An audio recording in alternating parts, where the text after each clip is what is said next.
Dhënia e sipërfaqeve të mëdha të tokës ukrainase për Rusinë sipas një propozimi përpaqe të sugjeruar nga presidenti i SBA-s Donald Trump, do të ishte një kapitullim, paralajmëroi ministri gjerman i mbrojtjes, ndërsa Korea e Veriut pranoi për herë të parë se ka vendosur trupa për të luftuar për Moskën.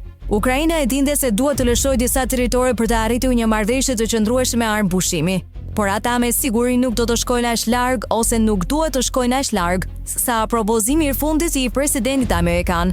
Ukraina e vetme mund të kishte marrë një vit më parë atë që përfshihej në propozimin e Trump.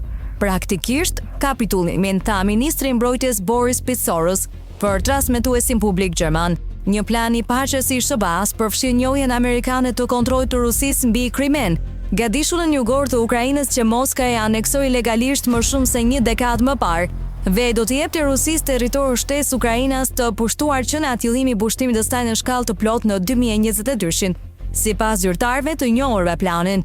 Presidenti i Ukrainës Volodymyr Zelensky pa në të shtunën se Ukrainës i mungon fuqia ushtarake e nevojshme për të rimarrë Krimen, por prej kohësh e ka bërë të qartë se bërja e lëshimeve territoriale është një vije kuqe. Njoja e Krimes si ruse do të ishte po ashtu e paligjshme sipas kushtetutës së Ukrainës. Ky territor nuk është prona ime, është pronë e popullit Ukrainës, tha Zelensky gjatë një konference.